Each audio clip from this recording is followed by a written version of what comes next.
Hello guys, welcome to my channel home cuisine. এখানে গভীর আলোচনা চলছে যে মাছটাকে কিভাবে কাটা হবে। কি মাছ, চলো সেটা আমরা তোমাকে দেখাচ্ছি। এখানে আনা হয়েছে শোল মাছ। শোল মাছ, আর সেটা কাটছে আমাদের এই মিষ্টি দিদা। তো আমাদের বাড়িতে সাধারণত মাছ কেটেই আনা হয় বাজার থেকে।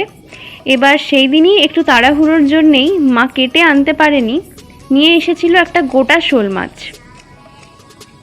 এই দেখো, এই মাছটা মা বাজার থেকে গোটাই নিয়ে চলে এসেছিল, এই গোটা শোল মাছ। জানি না তোমরা অনেকেই শোল মাছ হয়তো দেখে থাকবে বা অনেকেই হয়তো চেনো না, ভালো করে দেখে নাও। খুবই ক্রিপি টাইপের দেখতে এই মাছটা, কিন্তু খেতে খুবই দারুণ হয়। তো চলো দেখে নিই এটাকে কিভাবে কাটছে দিদা। তার আগে পরিচয় করিয়ে দিই এই দিদার সাথে। দিদা আমাদের ফ্ল্যাটেই থাকে, আর আমাকে আর বোনকে খুবই ভালোবাসে, আর মাকেও বিভিন্ন কাজে বিভিন্ন সময় বিভিন্নভাবে হেল্প করে। একটা মজার ব্যাপার হলো, আমার মা দিদাকে দিদি বলে ডাকে, আর আমার দিদাও মাকে দিদি বলে ডাকে। মজার না? বড়িটাতে কি ধান নেই নাকি? একটু ধার এইসব মাছে তো বড় বড় বটি লাগে। আমরা তো মাছ ব্যবসা করতাম, জানি আমি এইসব মাছে বড় বটি দরকার। দোকানে বলেছিল আঁশ ছাড়িয়ে দিয়েছে, কিন্তু দিদা বলল যে না, গায়ে অনেক আঁশই লেগে আছে, এটাকে ভালো করে ছাড়াতে হবে। তো সেটারই প্রচেষ্টা চলছে। এরকম শোল মাছের মতন আবার শাল মাছ আছে, বুঝতে পারো? হ্যাঁ, বুঝতে পারো? কালো দাগ থাকে, ওটা বলে শাল মাছ। অনেকজনে বুঝতে পারে না বলে শোল মাছ বলে নিয়ে যায়, জানো? ও মাছে অনেকজনে যাদের দমের কষ্ট, যাদের ইয়ে খায় না। আমি তো জীবনে আমার মেয়ে খেতে পারবে না, আমরা খেয়ে নিই। খাও শোল মাছ, বাপের বাড়ি খেতাম আমি, বহুদিন খাওয়া হয়নি। আমাদের ওই ওখানে ওই মেদিনীপুরে একটা ভাড়া ছিল রাখি বলে, শোল মাছের এত টক করবে কি বলবো। আর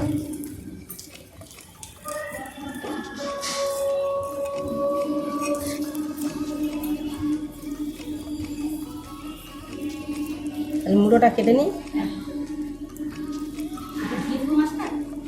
দাঁড়া আমি একটু ধুয়ে নিই। কাটার সময় আজ আমার নেই, তো পেটে দিয়ে বড়া করে নেই, ভালো আমি তো করি আমাদের ভালো করি। দেখো এইরকম কাটি,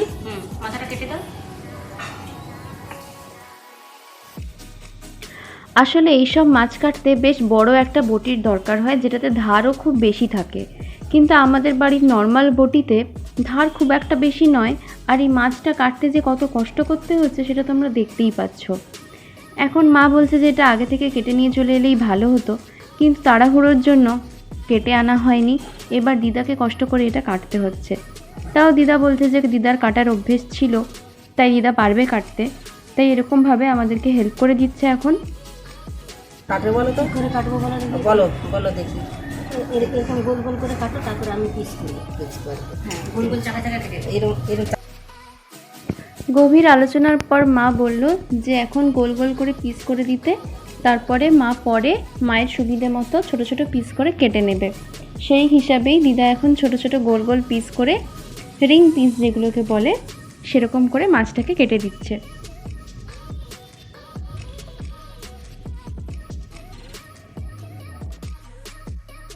পিস করে নিতে পারবে তো? এবার দেখো কুটি কুটি করে আর চাকু ফাকু দিয়ে পিস করে নেবে, জানো? তোমার ভালো লাগে শোল মাছ? হ্যাঁ, আমাদের শোল মাছ, তোড়া মাছ, বান মাছ, সেই তো প্রিয় মাছ। বাহ, দিদার আবার এই মাছগুলোই প্রিয় মাছ। আমি মুছে দিব দিদি, তুমি করো, হাতটা ধুবো।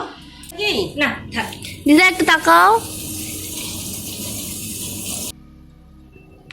দিদার মাছ কাটার কাজ হয়ে গেছে। এবার মায়ের কাজ হচ্ছে এই মাছগুলোকে ছোট ছোট পিস করে কেটে নেওয়া, সেটাই এখন করছে। প্রায় চিলি চিকেনের সময় চিকেনের যে পিসগুলো হয় ছোট ছোট কিউব কিউব করে, মা এখানে সেরকম করেই পিসগুলোকে কেটে নিচ্ছে। ও, আজকে কি রেসিপি হবে সেটা তো বলাই হয়নি। আজকে যে রেসিপিটা হবে সেটার নাম হচ্ছে শোল মাছের কোরমা। এই কোরমা রান্নার জন্য চিলি চিকেনের মতন ছোট ছোট কিউব কিউব পিস করে মাছটাকে কেটে নেওয়া হলো। এবার মাছটাকে খুব ভালো করে জল দিয়ে ধুয়ে নিতে হবে। এই যে আমরা আমাদের মাছটাকে ভালো করে জল দিয়ে ধুয়ে নিলাম। নিয়ম অনুযায়ী এই কাটা পিসগুলোকে তো বাদ দিয়ে দেওয়ার কথা, কিন্তু আমরা কাটা পিসগুলোকেও বাদ দিইনি। এবার কড়াতে 1 কড়া মতো জল নিয়ে একটুখানি নুন আর একটুখানি হলুদ দিয়ে সেই গরম জলের মধ্যে মাছগুলোকে দিয়ে দেব। এতে মাছগুলো সেদ্ধ হয়ে যাবে আর আঁচটে গন্ধটাও চলে যাবে। সব মাছগুলো আমরা গরম জলের মধ্যে দিয়ে দিলাম।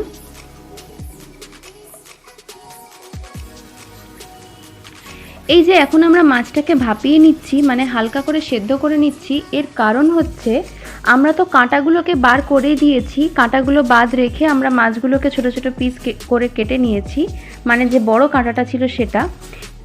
কিন্তু আমরা আবার সেই কাঁটাগুলোকে কিন্তু বাদও দিইনি। কাঁটার গায়েও তো অনেকটা মাছ মতো লেগেছিল, তাই আমরা কোনোটাই নষ্ট করতে চাইনি। তাই সব কিছুই আমরা এই জলের মধ্যে ভাপিয়ে নিচ্ছি। ভাপানোর কারণটা হলো মাছের মধ্যে যে ছোট ছোট কাঁটাগুলো থাকে সেগুলো একদম নরম হয়ে যায় আর খুব সহজেই আমরা হাত দিয়ে মাছের কাঁটাগুলোকে বার করে নিতে পারবো। এখন আমরা এখানে ভালো করে ভাপিয়ে নিচ্ছি মাছগুলো। যারা প্রফেশনালি শোল মাছের কোরমা রান্না করবে তারা ওই কাঁটাওয়ালা পিসগুলোকে বাদ দিয়ে দেবে। আমরা এখানে বাদ দিইনি, কারণ আমরা বাড়িতেই রান্না করে খাচ্ছি। হয়ে গেল প্রায় 2 থেকে 3 মিনিট ভালো করে জলের মধ্যে ভাপিয়ে নেওয়ার পর ফুল গ্যাসে আমরা গ্যাসটা বন্ধ করে দিলাম। তারপরে আমরা এটাকে ছেঁকে নিচ্ছি। আর কোনো ঠান্ডা জল দিয়ে ধোয়ার দরকার নেই, জাস্ট এটাকে ভালো করে ছেঁকে নিয়ে এই মাছগুলোকে আমরা রেখে দেব। মাছটা ঠান্ডা হয়ে যাওয়ার পর আমরা হাত দিয়ে দেখো খুব সহজেই কাঁটাগুলো বেরিয়ে চলে আসছে। শোল মাছের কাঁটা খুবই নরম হয়ে গেছে। এই সময় আমরা কাঁটাগুলোকে বেছে নিচ্ছি।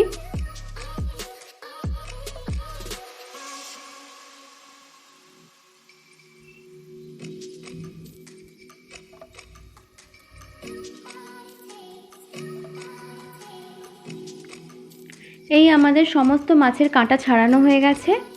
এই মাছের সাথে এবার আমরা দেখে নিই আমাদের কোরমা করতে কি কি লাগবে। এখানে আমরা 2টো বড় পেঁয়াজ নিয়েছি, 4টে বড় আলু নিয়েছি আর 2টো টমেটো নিয়েছি, দিয়ে সেগুলোকে এরকম পিস করে কেটে নিয়েছি। তার সাথে নিয়েছি 10টা মতো রসুন আর একটুখানি আদা। তো আদা, রসুন আর পেঁয়াজটাকে আমরা এরকমভাবে বেটে নিয়েছি আর কিছুটা পেঁয়াজ এমনি কুচিয়ে রাখা আছে। এবার কড়াতে আমরা 2 টেবিল চামচ সর্ষের তেল নিয়ে নিয়েছি। তেলটা গরম হয়ে যাওয়ার পরে আমরা দিয়ে দিচ্ছি আলুগুলো। এখানে আমরা আলুগুলোকে আগে থেকে ভেজে রেখে দেব, তারপরে বাকি কাজ করব। তো চলো আলুটাকে ভেজে নিই। আলুটাকে তাড়াতাড়ি ভাজার জন্য আমরা অল্প একটু নুন দিয়ে ঢাকা দিয়ে রেখে দিলাম, যাতে তাড়াতাড়ি ভাজা হয়ে যায়। এদিকে আমাদের মাছ, মশলা, সবজি সব রেডি। কিছুক্ষণ ছাড়া ছাড়া ঢাকাটা খুলে আমরা একটুখানি নাড়িয়ে দেখে নিচ্ছি।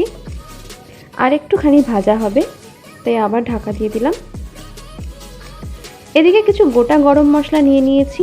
এটাকে আমরা পরে বেটে নেব। বেটে গরম মশলাটা আমরা এই রান্নাতে ব্যবহার করব।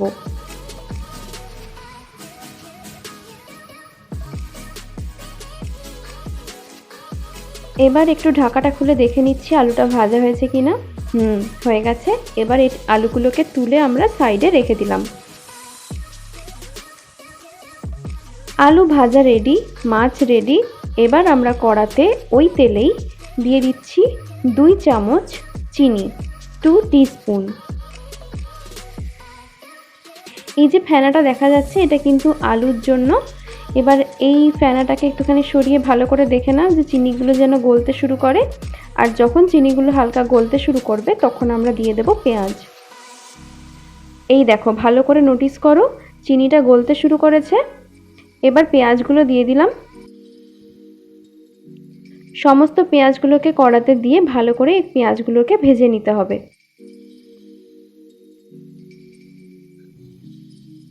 বেশ কিছুক্ষণ ধরে পেঁয়াজটাকে ভেজে নেওয়ার পর আমরা অ্যাড করে দিচ্ছি টমেটোগুলো। এবার এই কুচিয়ে রাখা টমেটোর ওপরেই দিয়ে দিচ্ছি 1 টিস্পুন নুন, তারপরে ভালো করে নেড়ে দেব।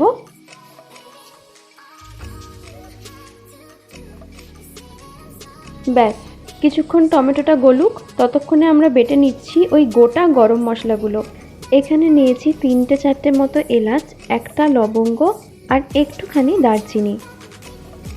এদিকে আমরা মশলাটা বেটে নিচ্ছি। আমাদের আলু ভাজা রেডি, মাছ সেদ্ধ হয়ে রাখা আছে, আর বাকি সব মশলাও বাটা হয়ে রেডি। চলো এবার অপেক্ষা টমেটোটা গলে যাওয়ার। এখানে আমরা ভালো করে সিলে এই গোটা গরম মশলাগুলোকে বেটে নিলাম। তোমরা যদি শিলে বাটতে না পারো, হামানদিস্তাতে অল্প জল দিয়ে মশলাগুলোকে থেতো করে নিতে পারো।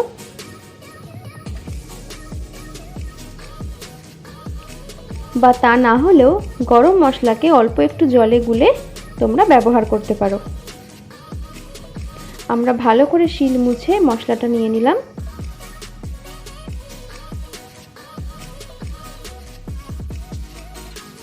তো এদিকে আমাদের টমেটো প্রায় গলে এসছে। ভালো করে একটুখানি নাড়িয়ে চাড়িয়ে দেখে নিচ্ছি। এবার অ্যাড করে দিচ্ছি রসুন বাটা। আগে আমরা রসুন বাটা দিয়ে ভালো করে টমেটোগুলোকে কষিয়ে নেব।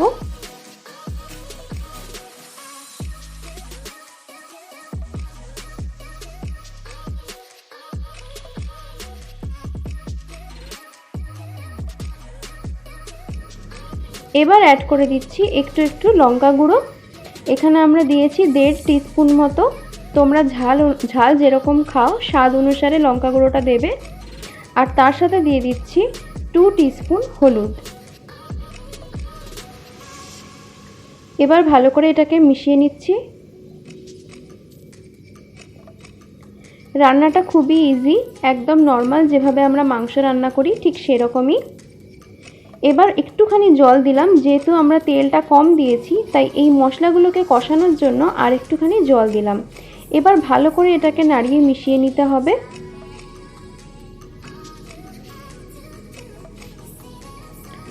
এবার অ্যাড করে দিলাম আদা বাটা আর পেঁয়াজ বাটা। পেঁয়াজ কুচিয়ে তো দেওয়া আছেই, কিন্তু একটুখানি পেঁয়াজ বাটা দিলে তরকারির স্বাদ একদম অন্য লেভেলের হয়ে যায়, তাই একটুখানি পেঁয়াজ বেটে অবশ্যই দেবে। এবার ভালো করে মশলাটাকে কষিয়ে নিতে হবে। এই রান্নার আসল কিন্তু মশলা কষানো, তাই ভালো করে মশলাটাকে কষাতে হবে। যেহেতু আমরা তেলটাকে কম দিয়েছি তাই আমরা বারবার জল দিয়ে ভালো করে মশলাটাকে ভেজে নিচ্ছি।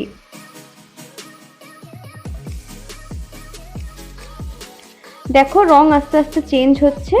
এই মশলা দেখেই বুঝতে পারবে যে রান্নাটা কতটা টেস্টি হবে। এবার মশলা ভাজানোর পর আমরা অ্যাড করে দিলাম আলুগুলো। এবার আলুটাকে আরেকটু সেদ্ধ করানোর জন্য অল্প আরেকটু জল দিলাম। এবার ভালো করে এটাকে কিছুক্ষণের জন্য এভাবেই ছেড়ে দিতে হবে, আর মাঝে মাঝে এভাবে নাড়তে থাকতে হবে।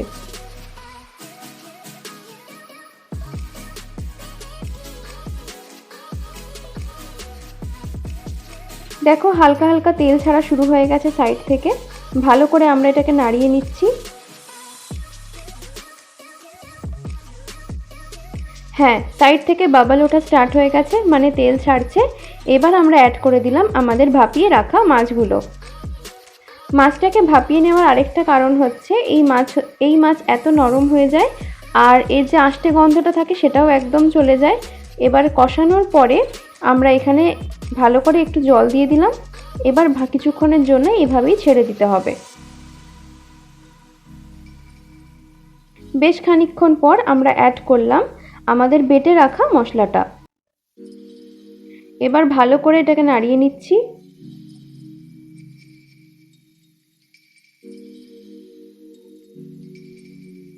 এই শোল মাছের কোরমা খুবই ইজি আর টেস্টি একটা রেসিপি। একদম নর্মালি বাড়িতে যেরকম করে আমরা চিকেন কষা করি ঠিক সেরকমই খেতে লাগে। এত সুস্বাদু আর এত সুন্দর গন্ধ হয় এটার যে কেউ বুঝতেই পারবে না যে এটা মাছের একটা প্রিপারেশন। তো অবশ্যই বাড়িতে এটা ট্রাই করবে, আর কেমন লাগলো সেটা আমাকে কমেন্টসে অবশ্যই জানাবে। এবার অল্প একটুখানি পরিমাণ মতন জল দিলাম। এখানে পরিমাণ মতো তোমরা দেবে। আমরা এখানে 2 কাপ মতো জল দিয়েছি। এবার জল দেওয়ার পরে কিছুক্ষণ এটাকে ফোটার জন্য ছেড়ে দিতে হবে, আর কিছুই করার দরকার নেই। দেখো ফুটতে আরম্ভ করেছে। ভালো করে আমরা এটাকে নাড়িয়ে নিচ্ছি। এই সময় একবার টেস্ট করে নেবে যে নুন ঠিক আছে কিনা। এবার আমরা গ্যাস অফ করে দিলাম। আমাদের রান্না একদম কমপ্লিট। আমাদের নুন মিষ্টি একদম ঠিক ছিল। তোমরা একদম টেস্ট করে একবার অ্যাডজাস্ট করে নেবে। এই আমাদের আজকের শোল মাছের কোরমা একদম রেডি। দেখো কি সুন্দর দেখতে হয়েছে, রং যেরকম স্বাদও সেই লেভেলের। তো চলো বাড়িতে আজই ট্রাই করে ফেলো এই শোল মাছের কোরমা, আর কেমন লাগলো সেটা আমাকে কমেন্টসে অবশ্যই জানাবে।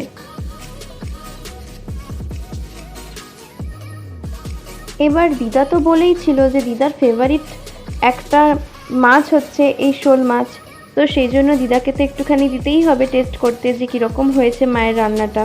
তো আমরা দিদার জন্য আলাদা করে এক বাটি মাছ বার করে রাখছি। রংটা দেখো দারুণ হয়েছে না?